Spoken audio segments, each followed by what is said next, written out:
Antes de que el mundo lo conociera como maestro, antes de que las multitudes lo siguieran, antes de que su nombre se convirtiera en sinónimo de milagros, Jesús era un joven que hacía demasiadas preguntas. Y algunas de esas preguntas lo llevarían a lugares donde pocos se atrevían a ir. El taller de José estaba silencioso aquella tarde. El sol entraba por las rendijas de la madera creando franjas de luz que danzaban con el polvo. Jesús tenía 15 años y sus manos ya conocían el peso de las herramientas, pero sus ojos buscaban algo que la madera no podía revelar. Observaba a su padre trabajar, no para aprender el oficio, sino para entender algo más profundo.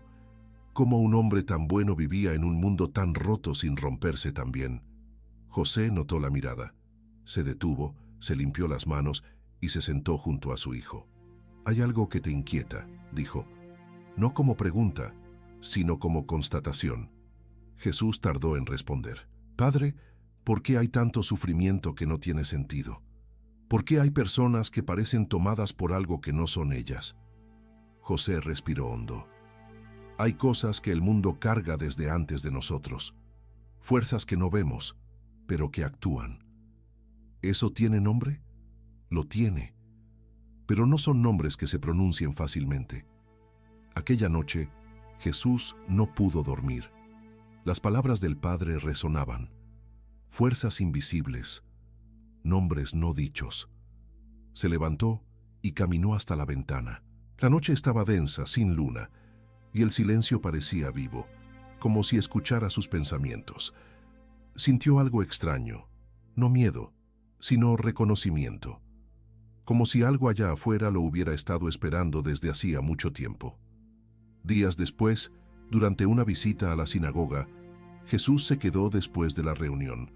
Los demás se fueron en grupos, hablando de cosas comunes. Se acercó al anciano que custodiaba los rollos. «Hijo mío, ya es tarde», dijo el hombre. Jesús no se movió.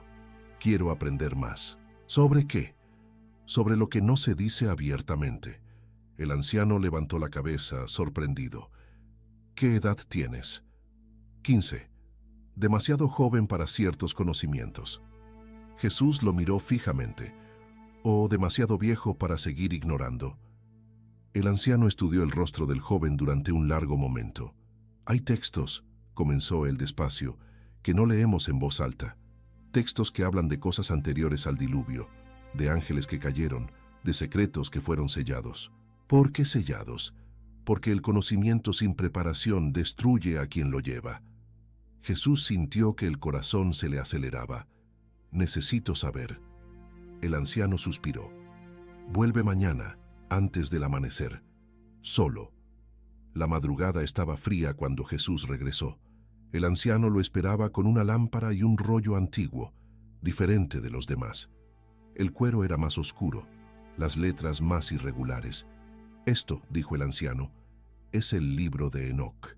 No está entre los textos aceptados, pero fue preservado por aquellos que saben que ciertas verdades no pueden ser borradas solo porque incomodan». Jesús extendió la mano, pero el anciano sujetó el rollo. «Escucha bien. Este libro habla de los vigilantes, ángeles que descendieron y enseñaron a los hombres secretos que no deberían conocer. Habla de Azazel, que enseñó la guerra, de Semiasa, que enseñó encantamientos, y habla de cómo esos seres corrompieron la creación, engendrando a los Nefilim, gigantes de violencia y caos». Jesús escuchó en silencio absoluto.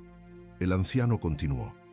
«También habla de cómo Enoc subió a los cielos y recibió revelaciones sobre el juicio venidero, sobre la caída de esos seres y sobre el poder que el nombre de Dios tiene sobre ellos».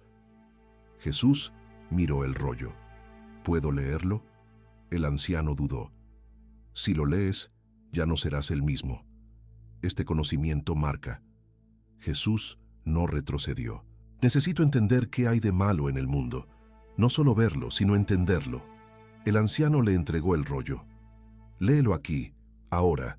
No lo lleves, y no se lo cuentes a nadie todavía». Las horas pasaron como minutos. Jesús leía cada palabra con una concentración que rozaba el trance. Descubrió que el mal no era solo humano, que había inteligencias antiguas operando a través de la debilidad, del dolor, de la ignorancia, que esos seres se alimentaban del caos y habitaban los lugares rotos del alma humana. Pero también descubrió algo más, que había nombres de poder, invocaciones que podían expulsar esas presencias, autoridad que podía ser ejercida por quienes conocían la verdad. Cuando terminó, el sol ya estaba alto. El anciano observaba.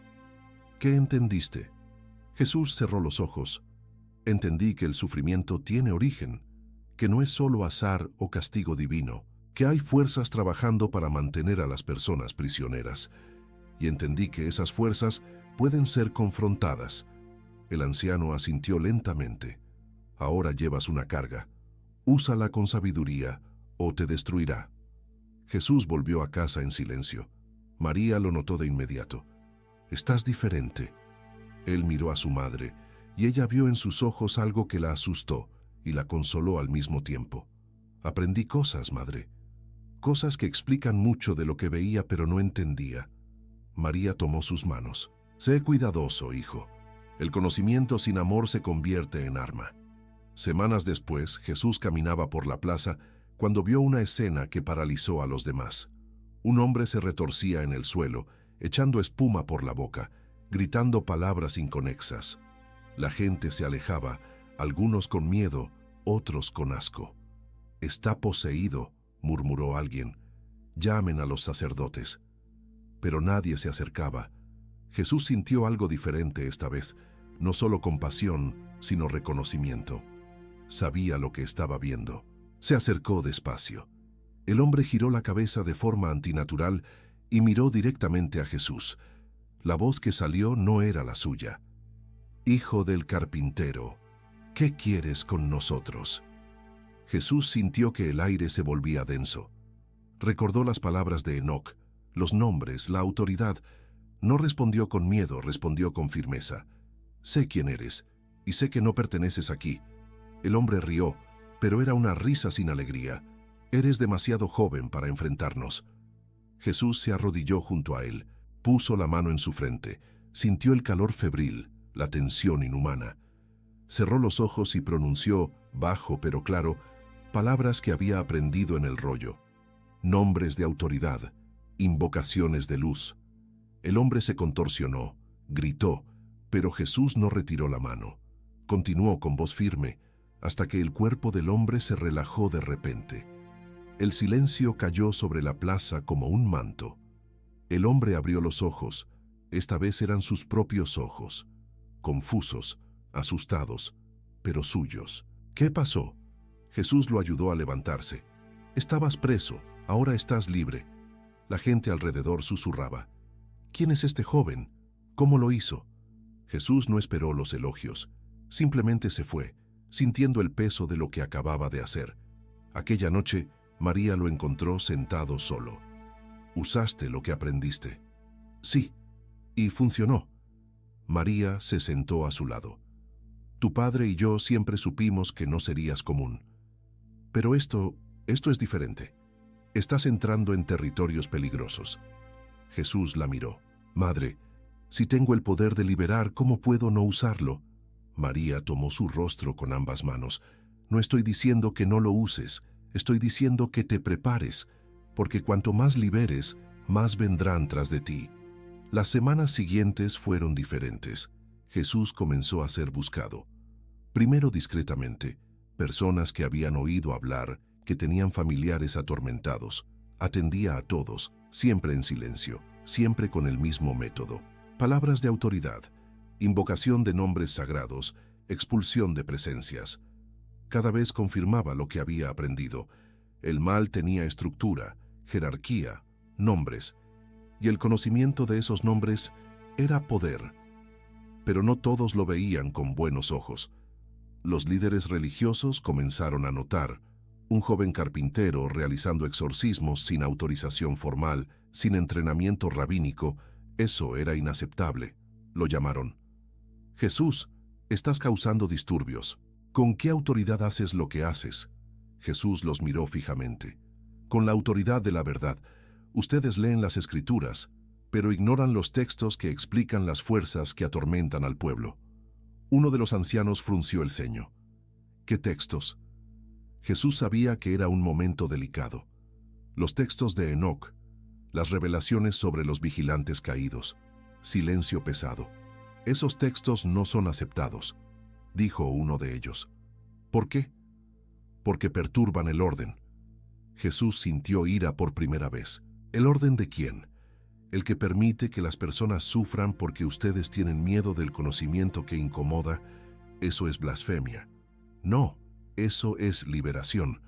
Ustedes prefieren mantener a las personas en la oscuridad para preservar su control. Salió de allí sabiendo que había cruzado una línea, pero también sabiendo que no podía volver atrás. Aquella noche tuvo un sueño. Vio a Enoc caminando entre las estrellas, vio a los ángeles caídos encadenados en tinieblas, vio el juicio venidero, y se vio a sí mismo en el futuro, no solo expulsando demonios, sino enseñando a otros a hacer lo mismo. Despertó con claridad absoluta. Este era su camino. José lo encontró en el taller al amanecer. Escuché lo que pasó. Jesús asintió. Padre, no puedo parar. Hay personas sufriendo de formas que solo ahora comienzo a entender. José puso la mano en el hombro de su hijo. Lo sé, solo pido una cosa. No hagas esto solo. El poder sin comunidad se convierte en aislamiento. Jesús abrazó a su padre. Lo prometo. Los meses siguientes fueron intensos. Jesús no solo expulsaba demonios, sino que estudiaba patrones. Percibía que ciertos espíritus operaban a través del miedo, otros a través de la culpa, otros a través de la vergüenza. Aprendió que cada uno tenía un nombre, una función, una jerarquía, y aprendió que la liberación no era solo sobre poder, sino sobre verdad. Las personas necesitaban entender qué las ataba para permanecer libres. Comenzó a enseñar, discretamente al principio. Pequeños grupos que se reunían después del anochecer. Compartía lo que había aprendido de Enoc, pero siempre conectándolo al amor, a la compasión, a la justicia. El conocimiento sin esas raíces se volvía peligroso. María a veces participaba, escuchando a su hijo transformar secretos antiguos en sabiduría práctica.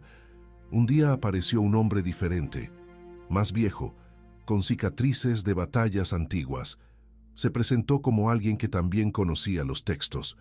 Vine a ver si lo que dicen es verdad. Jesús lo recibió. El hombre hizo preguntas difíciles, poniendo a prueba su conocimiento. Finalmente dijo: «Entiendes más que muchos que estudiaron durante décadas, pero entender no es lo mismo que vencer. Hay espíritus que no se van fácilmente». Jesús asintió. «Lo sé, por eso no lo hago solo. Invoco algo mayor que yo». El hombre sonrió por primera vez. Entonces entendiste la parte más importante. El poder no es tuyo, es prestado. Jesús asintió. El hombre se levantó. Continúa, pero sabe que habrá un precio. Los que liberan siempre pagan. Jesús ya lo sabía, ya lo sentía en las miradas de los líderes religiosos, en la distancia de algunos vecinos, en la preocupación constante de María. Pero también veía en los ojos de los liberados algo que valía cualquier precio. Gratitud, sí, pero más que eso, dignidad recuperada. Años después, cuando Jesús comenzara su ministerio público, muchos se preguntarían de dónde venía su poder sobre los demonios. Algunos dirían que era divino, otros que era entrenamiento secreto.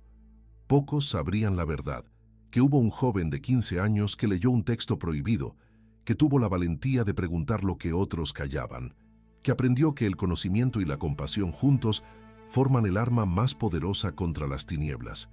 Y en aquella noche, años antes de cualquier milagro público, Jesús miró las estrellas y entendió algo que Enoc también entendió, que el universo estaba en guerra, que esa guerra atravesaba los corazones humanos y que elegir el lado de la luz significaba cargar con el peso del conocimiento prohibido.